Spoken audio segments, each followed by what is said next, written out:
We're in a 2010 Dodge Ram pickup truck. We're going to do a remote starter that activates from the OEM remote, and then we're going to add a single button RF kit for extended range remote starting.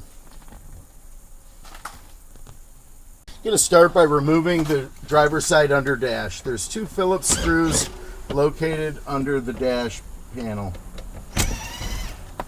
Remove both screws.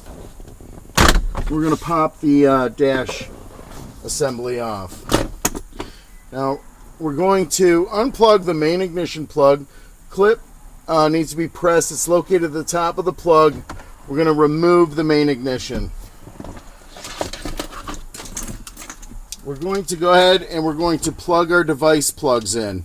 We're going to plug our connector into the ignition from our T-harness. Going to make sure it locks. Pull on it to verify that it did lock. Now we're going to plug our T-harness end into the vehicle harness.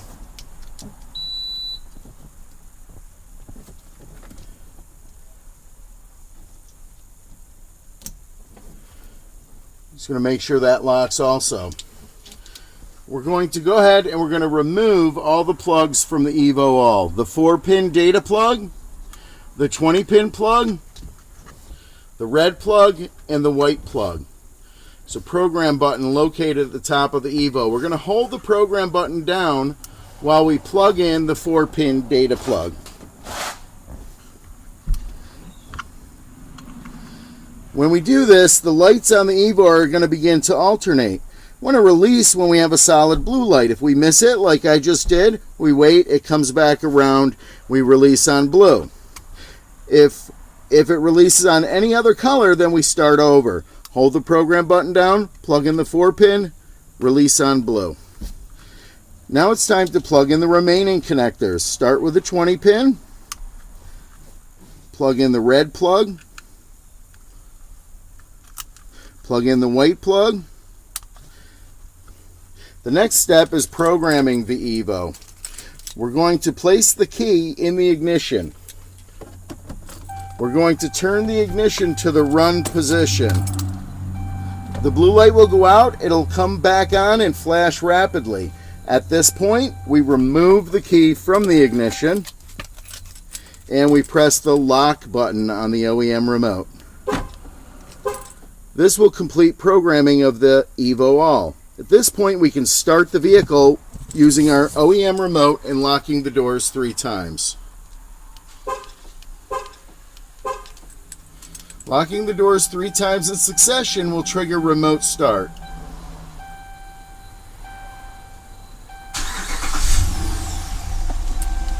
And we can shut the vehicle off by repeating the procedure. The next step would be to program our antenna kit. We've already run our antenna wire.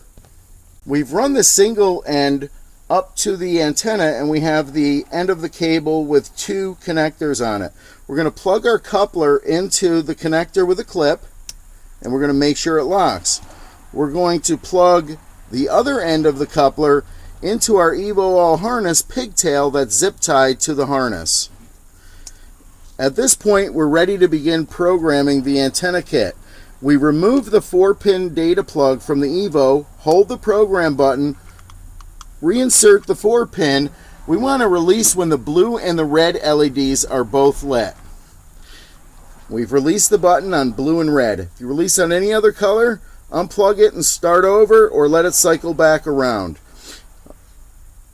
Now that we have a solid blue and red, we'll press and hold the program button down. Both lights will go out. In a few seconds, both lights will come back on.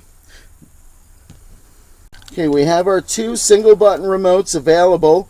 We're going to need to press the button in the next step. We're going to place the key in the ignition, turn the ignition to the run position. When we do this, the yellow light will illuminate. We're going to push a button on each remote. When we push the button, the blue and the red light will blink to confirm it's received the signal. And if you saw that, if you didn't, watch this one. Both lights blink. At this point, we shut the key off and remove it. Our long-range remotes are now programmed to operate the system.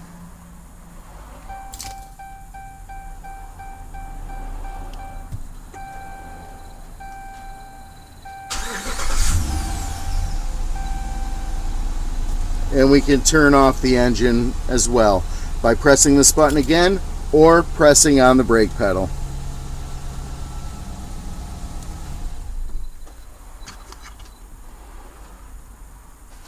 We have an optional parking light connection. It requires that a 1K resistor be soldered in line in the connection. I'm going to show you how to get the parking light connection. We're going to insert our plastic tool, pop the side panel off. We're going to reach behind the switch and we're going to push out. This will release the parking light switch. We're now going to unplug the switch and we're going to reference our data chart to see what color wire we need to connect to for the parking lights. Sometimes pulling the wire out the side will give you more room to work on it. Our target wire is white.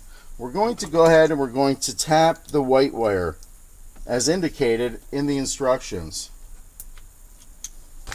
And we're going to go ahead and we're going to plug in our parking light wire.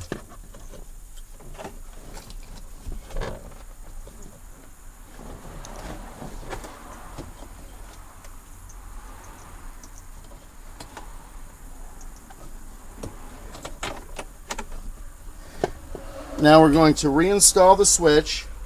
Can't test it with the switch unplugged.